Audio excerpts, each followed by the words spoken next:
నిడుముక్కలలో భూసేకరణ అంశంపై ఉద్రిక్త పరిస్థితులు నెలకొన్నాయి. కూటమి ప్రభుత్వం పేరుతో టీడీపీ నేతలు దాడులు, దోపిడీలు చేస్తున్నారని ఆంధ్ర రాష్ట సమితి వ్యవస్థాపక అధ్యక్షుడు జంజనం కోటేశ్వరరావు ఆరోపించారు. రైతుల భూములను బలవంతంగా లాక్కోవడం సరికాదని తీవ్రంగా విమర్శించారు.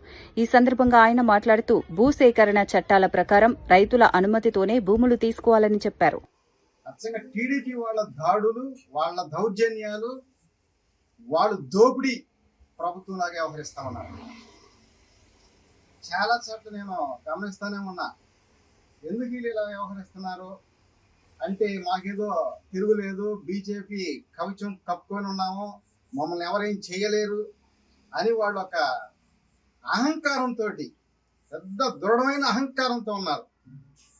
ఏదో ఒక సమయం వచ్చింది, ఈ రాష్ట్రంలో వీళ్ళు కూటమి ఏర్పడే కంటే కూడా బీజేపీ సపరేట్గా పోటీ చేస్తే బీజేపీ అధికారంలో వచ్చిందని చెప్పి నేను మన ప్రెస్ మిత్రుల ద్వారా ప్రజలకి, నాయకులకి తెలియజేస్తా ఉన్నా.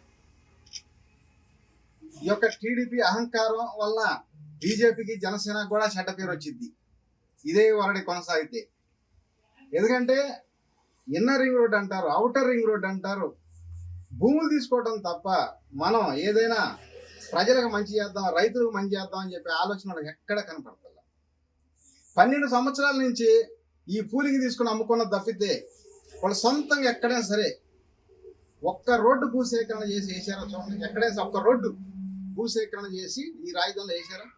ఎక్కడే చేసింది లేదు. ఆ పూలింగ్ తీసుకొని దాంట్లో అమ్ముకోవటం, ఆ ల్యాండ్ మీద రోడ్డు వేసుకోవడం, అమ్ముకోవడం, ఇదే ఒక పెద్ద వాళ్ళకి బిజినెస్ అయిపోయింది అన్నమాట. అందుకని చెప్పి నేను ఈ ప్రభుత్వాన్ని గత ప్రభుత్వం లాగా వాళ్ళు 3 రాజధానులు అన్నారు, కాకపోతే మీరు భూమి తీసుకుని అమ్ముకుంటున్నారు. అంతకుమించి ఏమి ఇక్కడ కనపడతలో డెవలప్మెంట్ అవుతున్నది. ఆ విధంగా మళ్ళీ వాళ్ళలాగే వాళ్ళు 2019లో టీడీపీకి 23 సీట్లు ఎట్ట వచ్చినాయో, 24లో దాంట్లో సగం, ఇలా 11 ఎట్ట వచ్చినాయో, మళ్ళీ అదే పరిస్థితి దాంట్లో సగం అంటే 5.5 ఉన్నది కాబట్టి 5 సీట్లు పరిమితం అయిపోవాలని చెప్పి ఈ తెలుగుదేశం పార్టీ వాళ్ళు అనుకుంటున్నాను. అయితే మాత్రం మాకేమైంది, డబ్బు సంపాదించుకుని సార్ ఓడిపోతే ఓడిపోతాం ఏందంట అనే భావంతో వ్యవహరిస్తా ఉన్నారు. రాజధాని బాబు గారు ఒప్పుకుంటున్నాడు, జగన్ 3 రాజధాని అంటున్నాడు, కానీ ఇదే రాజధాని నాకు అభ్యంతరం లేదు. జగన్ అంటే ఒక్క సీటు కూడా అపోజిషన్ పార్టీ వాళ్ళకి రావు. ఎందుకంటే వాళ్ళు అనుకుంటున్నారు, వైసీపీ వాళ్ళు పాపం తెలియని నాయకులు, తెలియని కొంతమంది వాళ్ళ కార్యకర్తలు కూడా ఉన్నారు. నేను వాస్తవం చెప్తున్నా. ఏముంది, రాజధాని ఈ మండలమేగా లేకపోతే ఈ ఒక్క నియోజకవర్గమేగా నేను గతంలో కూడా చెప్పడం జరిగింది. రాజధానిలో 2014లో మన తెలుగుదేశం కూటమి అప్పుడు గెలవంగానే మన జగన్ గారు కూడా ఇదే అమరావతి రాజధాని అంటే నాకు అభ్యంతరం లేదు, కనీసం 30 ఎకరం కావాలి అన్నాడు. ఆయన అన్నాడని చెప్పి ఇక్కడ రైతులు భూములు ఇచ్చారు. ఈ రాష్ట్రంలో ఉన్నటువంటి పెద్ద పెద్ద సంపాదకులు అందరూ కూడా పెట్టుబడి పెట్టి భూమి కొన్నారు. జంజనం కోటేశ్వరరావు గారు, జేకేఆర్ గారికి, అలాగే శ్రీ పద్మా మేడం గారికి నా యొక్క హృదయపూర్వక ధన్యవాదాలు తెలియజేసుకుంటున్నాను.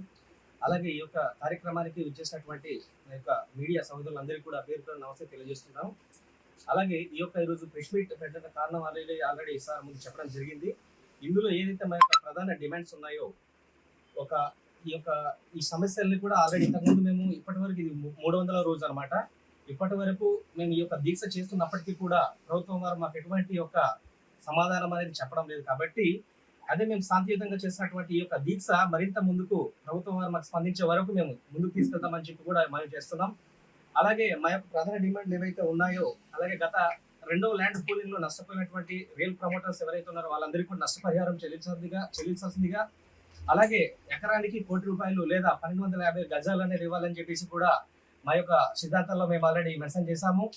కాబట్టి ఈ ఉన్నటువంటి ఒక డిమాండ్స్ అయితే మాకు గవర్నమెంట్ వారు స్పందించాల్సిందిగా మరొకసారి ధన్యవాదాలు తెలియజేస్తాం. ఎందుకంటే మేము ఏ పార్టీకి కానీ వీటికి కానీ మేము కలిసి ఇది చేయట్లేదండి. పార్టీకి అతీతంగా మా యొక్క న్యాయ పోరాటం అని చేస్తున్నాం. కాబట్టి వివిధ ప్రజలు కావచ్చు, పార్టీ నాయకులు కావచ్చు, పార్టీకి అతీతంగా మాకు మద్దతు తెలపాల్సిందిగా కూడా మనవి చేస్తున్నానండి. Thank you so much. జై హింద్.